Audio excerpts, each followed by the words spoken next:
नमस्कार, अपना प्रदेश उत्तराखंड में आपके साथ मैं हूं श्वेता एस त्रिपाठी। हरिद्वार में केंद्रीय मंत्री उमा भारती ने गंगा में गिर रहे गंदे नालों का निरीक्षण किया और कहा कि गंगा को निर्मल बनाने के लिए आम लोगों को जागरूक होना पड़ेगा। साथ ही उन्होंने साफ किया कि वो गंगोत्री से गंगा सागर तक गंगा में गिर रहे सीवर और नालों का निरीक्षण कर बंद करवाएंगी ताकि गंगा का जल निर्मल हो सके। तो वहीं उमा भारती ने कहा कि वो राज्यों के साथ बातचीत कर नया कानून लाने पर विचार कर रही है ताकि गंगा का जल प्रदूषित न हो। वहीं गंगा में हो रहे अवैध खनन पर भी रोक लगाई जा सकेगी।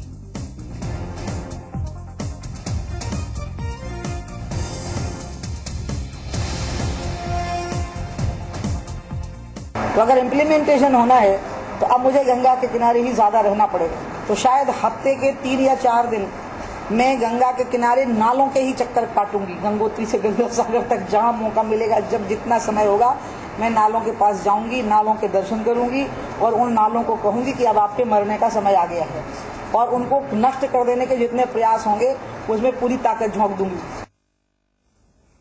नरेश गुप्ता जी मीडिया संवाददाता हमारे साथ है। नरेश, एक बात मुझे बताइए कि जब गंगा की स्वच्छता और निर्मलता के लिए इतने व्यापक स्तर पर काम चल रहा है, जबकि साफ साफ रोक है कि नालों का पानी गंगा में ना गिराया जाए, उनको एक तरीके से प्यूरिफाई करके फिर पानी अगर जरूरत है तो गिराया जाए, तो फिर आखिर क्यों नहीं इम्प्लीमेंटेशन प्रॉपर तरीके से हो पा रहा है?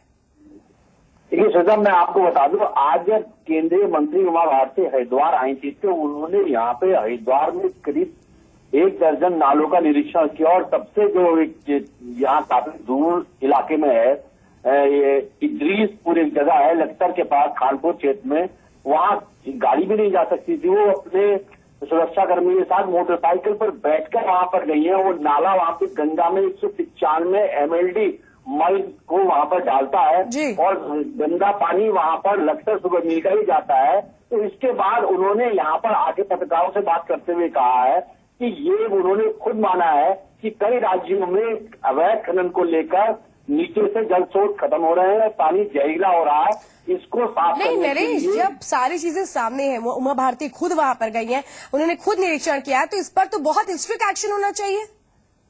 हाँ देखिए, तुरंत एक्शन करने की वो स्थिति में नहीं थी। हमने उनसे ये बात भी की है। उन्होंने सीधे सीधे ये कहा कि अभी तक जो ऑफिशियल वर्क चल रहा था, अभी हम अपने कार्यालय में बैठ के ऑफिशियल वर्क कर रहे थे, पेपर वर्क निपटा रहे थे। अब वो अक्टूबर 2016 तक पूरे देश भर के जो भी चाकरी गंगा किनारे क्षेत्र हैं, गंगोत्री से लेकर गंगा सागर तक, वो वहां जाएंगे, निरीक्षण करेंगे और उन नालों को बंद कराएंगी। और उन्होंने साफ साफ कहा कि इस समय जो प्रधानमंत्री नरेंद्र मोदी गंगा के प्रति बहुत ही संवेदनशील है और वो चाहते हैं कि वो पैसा भी बिल्कुल नहीं कम कर रहे हैं, चाहे जितना पैसा खर्च हो जाए, लेकिन गंगा को स्वच्छ और निर्मल देखना चाहते हैं। बहुत अहम सवाल तो यही है कि नमामि गंगे परियोजना चल रही है, फिर भी गंगा की क्या स्थिति है वो सबके सामने है। अभी भी नालों का पानी गिर रहा है, इसके लिए कौन है जिम्मेदार और क्यों नहीं जब मामले सामने आते हैं तो इस पर स्ट्रिक्ट एक्शन लिया जा रहा है। चलिए नरेश, पूरी जानकारी देने के लिए बहुत बहुत धन्यवाद।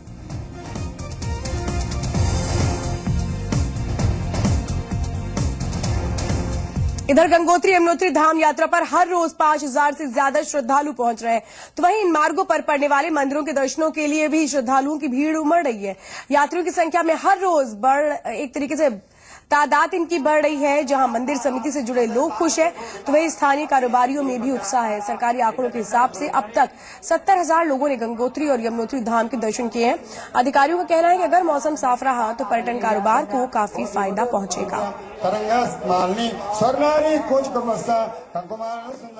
जनपद के अंतर्गत पड़ने वाले 2 धाम यमुनोत्री और गंगोत्री में पिछले साल के मुकाबले बहुत अच्छी यात्रा रही है। पिछले साल की अपेक्षा अगर हम देखें तो इस बार अभी तक सिर्फ 1 महीना भी पूरा नहीं हुआ।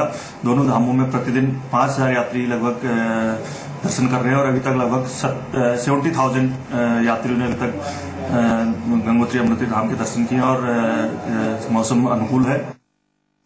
तो उधर केदारनाथ पहुंचने वाले श्रद्धालुओं की तादाद में लगातार इजाफा हो रहा है। यहां एक दिन में करीब 3000 तक श्रद्धालु पहुंच रहे हैं। उधर बढ़ती भीड़ को देखते हुए प्रशासन भी अलर्ट है और सुविधाएं बढ़ाई जा रही हैं, तो वहीं इंतजामों को भी पुख्ता किया जा रहा है।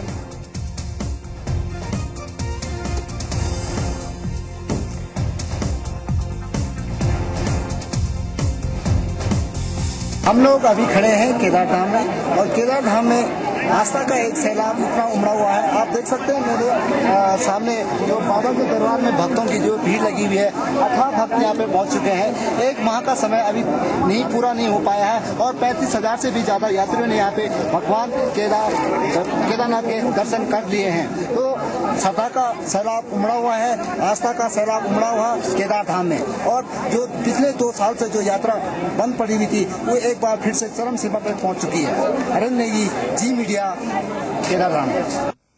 और हरेंद्र नेगी है इस वक्त जी मीडिया संवाददाता हमारे साथ। हरेंद्र, जो रिपोर्ट आपने भेजी है वो तो अभी हमने देखी, और जिस तरह से श्रद्धालु वहां पर पहुंच रहे हैं, एक बात तो बिल्कुल साफ है कि केदारनाथ धाम को लेकर लोगों का विश्वास लौट चुका है।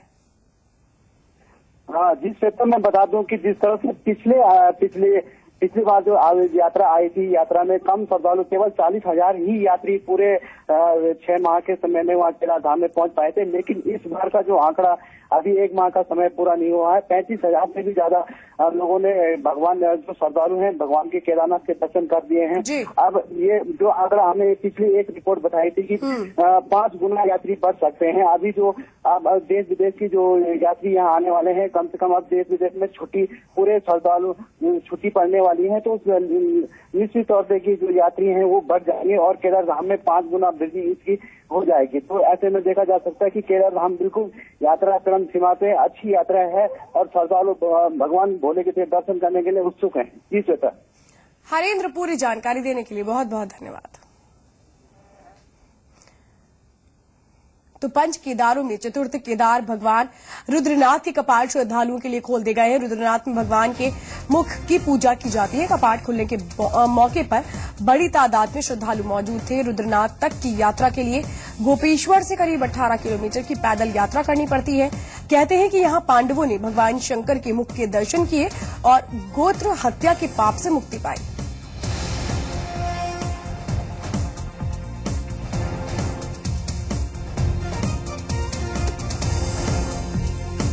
तो यहाँ पर कहा जाता है कि भगवान के मुख के दर्शन होते हैं। रुद्रनाथ चतुर्थ केदार भगवान है जिनके कपाट खोल दिए गए हैं। पुष्कर चौधरी जी मीडिया संवाददाता हमारे साथ हैं। पुष्कर, कपाट खुलने के साथ ही अब तक कितने श्रद्धालुओं ने दर्शन कर लिया है? जी, मैं श्वेता आपको बता दूं, आज भगवान रुद्रनाथ के जो है कपाट खोल दिए हैं। सुबह प्रातः 4 बजे जो है यहाँ पे कपाट खोल दिए। अब जो डिस्ट्रिक्ट चमोली में जो पूरे जो यात्रा है वो बड़ी सबाब पे है और आज करीबन लगभग 2000 लोगों ने जो है भगवान रुद्रनाथ में जो है माथा टेका है और वहाँ पे पूजा अर्चना करी और दर्शन किए हैं। यहाँ पे एक चीज और है, जो जनपद चमोली में जो रुद्रनाथ भगवान जी, तो मुख्य दर्शन यहाँ पे भगवान शिव के यहाँ पे किए जाते हैं। एक पंच केदारों में ये चतुर्थ केदार यहाँ पे ये माना जाता है। जी सीता। चलिए, पूरी जानकारी देने के लिए बहुत बहुत धन्यवाद। तो उधर चारधाम यात्रा के सुरक्षित होने का भी भरोसा बढ़ा है, जिसके बाद यात्रा पर भीड़ बढ़ने के साथ ही विदेशी टूरिस्ट भी बढ़ने लगे हैं। अधिकारियों के मुताबिक अब तक करीब 1 लाख श्रद्धालु चारधाम यात्रा के लिए रजिस्ट्रेशन करवा चुके हैं, जबकि 1900 विदेशी यात्रियों ने अपना रजिस्ट्रेशन करवाया है। उधर ऋषिकेश में यात्रा को लेकर उत्साह साफ नजर आ रहा है। यहाँ भारी भीड़ जुट रही है, जिससे यात्रा संचालन करने वाली कंपनियां भी उत्साहित है।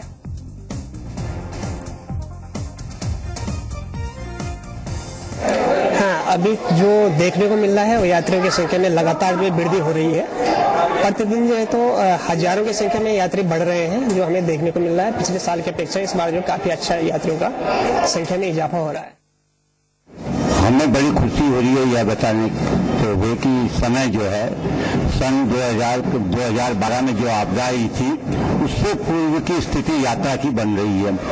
30 से 40 बसें इस समय प्रतिदिन जा रही हैं और आने वाले दिनों में लगभग सभी कंपनियों की मिलकर के 80-100 बसें जाएंगी, ऐसी संभावना है। संयुक्त रोटेशन से प्रतिदिन 50 बसें इस समय हमारी जा रही है। और इस वक्त जी मीडिया संवाददाता आशीष डोभाल हमारे साथ है। आशीष, मुझे एक आंकड़ा बताइए कि किस तरीके का जो मुनाफा है वो हो पा रहा है होटल कारोबारियों को, क्योंकि बहुत अहम सवाल यही था कि श्रद्धालु कितनी संख्या में पहुंचेंगे, क्योंकि पूरा का पूरा कारोबार श्रद्धालुओं के आने पर ही निर्भर कर रहा था। लेकिन अब तो संख्या काफी बढ़ गई है। कितने खुश है कारोबारी और कितना इनका मुनाफा हो चुका है? जी श्वेता, पूरा अगर आप देखें 1 महीना होने वाला है और एक महीने के अंतर्गत जो 1 लाख से अधिक श्रद्धालु हैं वो लोग यहाँ पहुंच चुके हैं। तो मुनाफे की बात करें, 3 साल से जो बिल्कुल ठप पड़ चुका था व्यवसाय, चाहे होटल हो, परिवहन हो या ट्रेवल्स हो, उसमें एक गति आई है और जो पूरे यात्रा पड़ाव था वहाँ एक सन्नाटा छाया हुआ था। तो वहाँ अब यात्रियों की चहल पहल से एक उम्मीद जगी है और आने वाले दिनों में ये यात्रा बढ़ती जाएगी, क्योंकि जून का जो महीना है वो पीक सीजन कहलाता है चारधाम यात्रा के लिए। बिल्कुल। चलिए आशीष, पूरी जानकारी देने के लिए बहुत बहुत धन्यवाद। तो होटल कारोबारियों और बाकी पर्यटन से जुड़े लोगों के चेहरों पर मुस्कान है, क्योंकि बहुत अहम सवाल सब कुछ निर्भर करता है चारधाम यात्रा के दौरान कि श्रद्धालु किस तरीके से और कितनी बड़ी संख्या में पहुंच रहे हैं। इधर प्रदेश के वन मंत्री दिनेश अग्रवाल ने फायर सीजन में आग पर काबू पाने के लिए पारंपरिक तरीकों को विकसित करने की बात कही है। उनके मुताबिक वन क्षेत्र बड़ा है, लिहाजा आग पर काबू पानी एक बड़ी चिंता बनी है और ऐसे में पारंपरिक तरीकों से ही आग पर काबू पाया जा सकता है। फायर सीजन से पहले जो साइड में हम पत्ते जलाने की कार्रवाई करते थे कि जिससे आग का ऊपर आग पहुंचे नहीं, फायर लाइन काटने की बात करते थे। हमारे यहाँ पर जो है जो इस तरह के सेंसिटिव जंगल हैं जिनके अंदर आग लगने की ज्यादा संभावना रहती है, तो उनमें हमारा जो वन विभाग है उसकी चौकसी जो है वो प्रॉपर रहनी चाहिए। तो इधर देहरादून में प्रदेश बीजेपी संगठन की अहम बैठक हुई, जिसमें पार्टी को मजबूत करने को लेकर रणनीति तैयार की गई।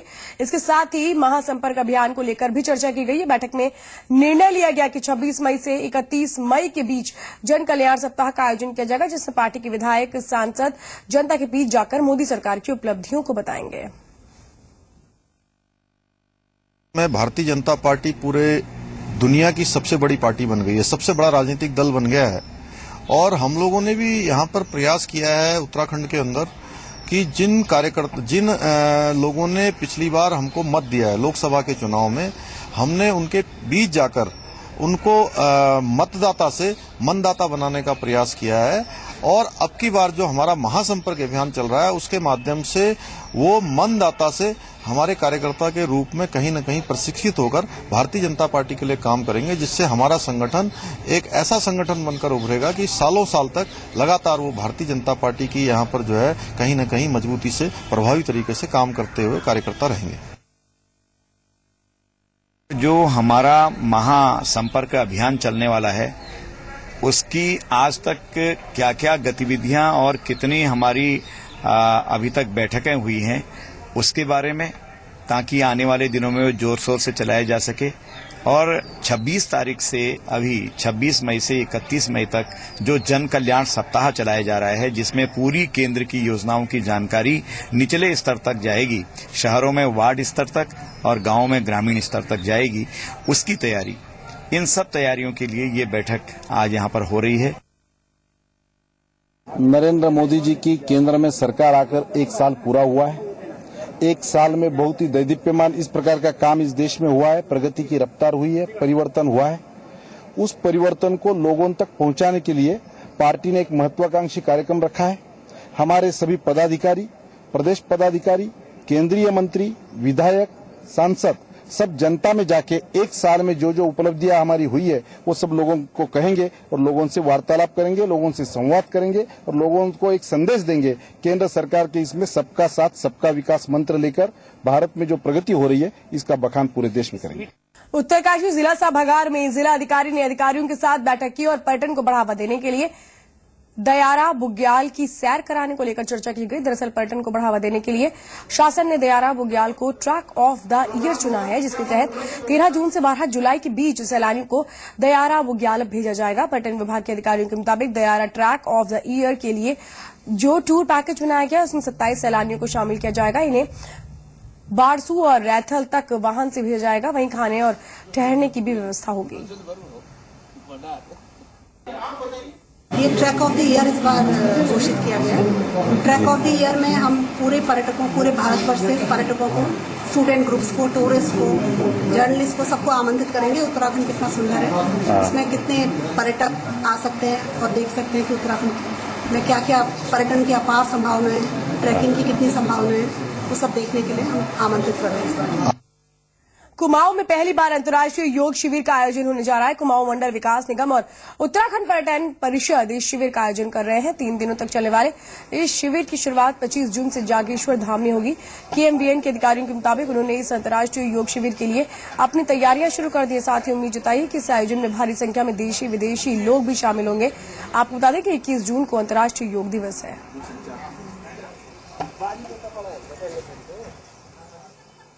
21 जून को पूरे विश्व भर में योग दिवस मनाया जा रहा है। उसी के क्रम में उत्तराखंड के माननीय मुख्यमंत्री हरीश रावत जी ने ये निर्देश दिए थे पर्यटन विभाग को और कुमाऊं मंडल विकास निगम को कि जागेश्वर में 25 जून से 3 दिवसीय योग शिविर का आयोजन किया जाए। उसकी पूरी तैयारी निगम कर रहा है। इधर नैनीताल में पर्यटन सीजन को देखते हुए पुलिस प्रशासन ने भी कमर कस ली है। जिले के SSP ने अधिकारियों को सरप्राइज चेकिंग के निर्देश दिए हैं और साथ ही माओवादी गतिविधियों की आशंका के मद्देनजर जगह जगह चेकिंग अभियान चलाने के लिए कहा गया है।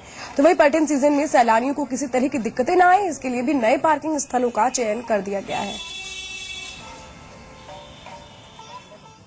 यातायात के लिए भी हमने ट्रैफिक प्लान बना रखे हैं और पार्किंग और रूट डाइवर्शन सब कुछ हमने जब भी अभी 2-3 वीकेंड्स में भीड़ भाड़ बढ़ी थी उसी समय उसको लागू करके हमने चेक भी कर लिया है। इसके अलावा जो है हमने जैसा भी आने वाले समय पे भीड़ और ज्यादा बढ़ने की उम्मीद है उसी में भी हम नया पार्किंग स्थल का हम चिन्हीकरण का कार्रवाई कर रहे हैं। अभी उम्मीद है कि जल्दी से जल्दी उसको भी होके और बहुत अच्छी तरीके से ये यात्रा जो टूरिस्ट स्टेशन है निकल सकते हैं। दूसरा, माओवादी गतिविधियां का देखते हुए हमारा इंटेलिजेंस का रिपोर्ट के आधार पर कहां चेकिंग करना है वो हम चेकिंग कर रहे हैं। इधर केदारनाथ मार्ग के निर्माण में जियोसैट टेक्निक अपनाई जा रही है। देश में पहली बार इस टेक्निक को केदारनाथ में आजमाया जा रहा है, जो कि काफी मददगार भी साबित हो रही है। दरअसल इस टेक्निक को दलदल वाले इलाकों में अपनाया जाता है और केदारनाथ में बारिश और बर्फबारी के चलते जमीन दलदली बनी रहती है। यहाँ बड़े पैमाने पर भूस्खलन होता है, जिसके बाद नेहरू पर्वतारोहण संस्थान ने इस टेक्निक का इस्तेमाल केदारनाथ में किया और अब इसे बेहतर बताया जा रहा है। अधिकारियों के मुताबिक इस टेक्निक में करीब 1 किलोमीटर के निर्माण कार्य में 15 लाख रुपए की लागत आती है। आपको बता दें कि विदेशों में इस तकनीक का इस्तेमाल किया जाता है। ये एक अमेरिकन टेक्नोलॉजी है। ये खासकर उन जगहों पे ये ज्यादा कारगर साबित होती है जहाँ पर जमीन सौगी है, जहाँ पर जमीन बैठती है। और इसमें सबसे ज्यादा फायदा इसमें यह है कि आप इसको रातों रात इसे कई किलोमीटर तक भी अगर आप बिछाना चाहे तो ये काम बड़ी रफ्तार से भी होता है। और दूसरे क्या आप देख रहे हैं जैसे ये सेल्स हैं, इसके अंदर हम रोडी डालते हैं, बजरी डालते हैं, तो उसके बाद किसको कॉम्पैक्ट करते हैं। ये एक प्रकार का RCC का काम करता है। इससे क्या होता है कि हमारी रोडी बजरी ये स्प्लिट नहीं हो सकता है, रास्ता ये धंस नहीं सकता। इसके ऊपर आप देख रहे हैं हमने यहाँ पर जियोसेल इसमें बिछाया हुआ है। इसके ऊपर हमारे 12 टन की JCB भी चलती है।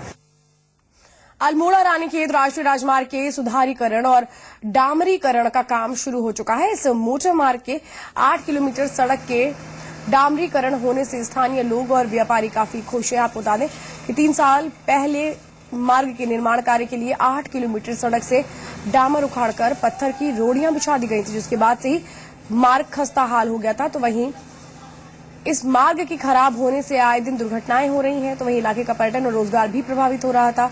लेकिन अब इस रास्ते के दोबारा से एक तरह से सुधार के साथ शुरू होने के बाद लोगों में भी खुशी है, क्योंकि रोडियां हटा ली जाएंगी और डामर से अब इस सड़क का निर्माण हो रहा है।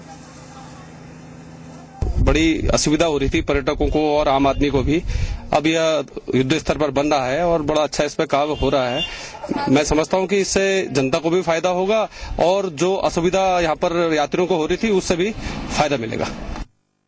पिथौरागढ़ के देवथल के ग्रामीणों ने जिला मुख्यालय पर प्रदर्शन किया और गैस की किल्लत पर नाराजगी जताई है। तो वहीं गैस एजेंसी के प्रबंधक का घेराव भी किया गया। ग्रामीणों का आरोप है कि लंबे समय से इलाके में गैस की किल्लत से लोग जूझ रहे हैं, लेकिन प्रशासन उनकी तरफ ध्यान नहीं दे रहा, जिसके चलते उन्हें दिक्कतें पेश आ रही हैं। ग्रामीणों ने चेतावनी दी है कि अगर जल्द समस्या का समाधान नहीं हुआ तो वो उग्र आंदोलन करेंगे। तो वहीं गैस एजेंसी के प्रबंधक ने गैस की किल्लत के लिए पेट्रोलियम संकट को वजह बताया, साथ ही भरोसा दिया कि जल्द से जल्द इस किल्लत को दूर कर लिया जाएगा। 2 सिपाही लगाए थे, वहाँ जो माहौल बहुत गंदा हो गया। इस समय गैस की थोड़ा समस्या तो बनी हुई है, जैसा कि आपको भी देख रहे हैं कि पेट्रोल पदार्थ जितने भी हैं सब प्रभावित हो रहे हैं और हमारे यहाँ बहुत अधिक कमी नहीं है इस समय गैस की इस महीने।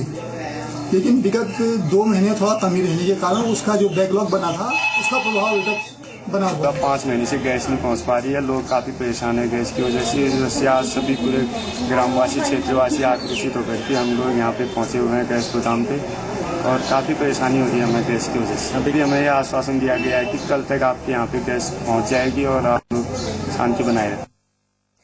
रामनगर के हेमपुर डिपो के पास से एक बाघ का शव मिला है, जिसके बाद वन विभाग की टीम ने मौके पर पहुंचकर शव की जांच शुरू कर दी। वन विभाग ने शिकार के लिए बाघ को मारे जाने की आशंका से इनकार किया है। फिलहाल शव का पोस्टमार्टम किया जा रहा है, उसके बाद मौत के कारणों का पता चलेगा।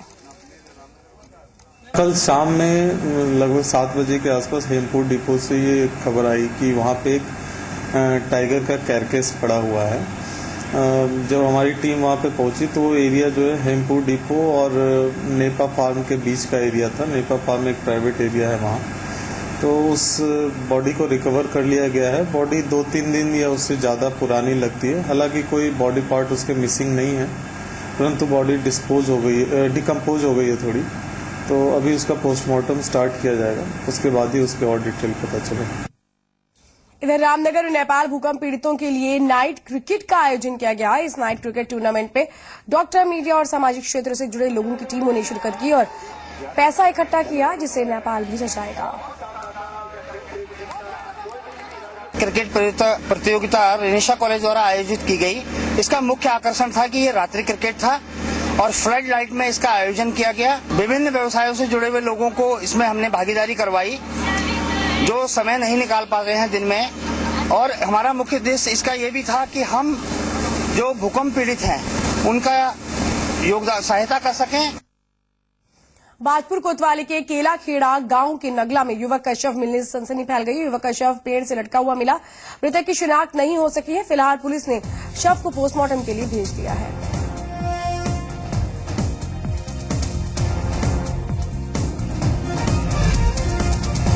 पहाड़ों पर खेती को मजबूत करने की कवायद की जा रही है। इसके लिए काश्तकारों को अनुदान पर पावर टीलर दिए जाएंगे। अधिकारियों के मुताबिक इसके लिए 80% सरकार देगी, जिसमें बैलों की जरूरत खेती के लिए नहीं पड़ेगी।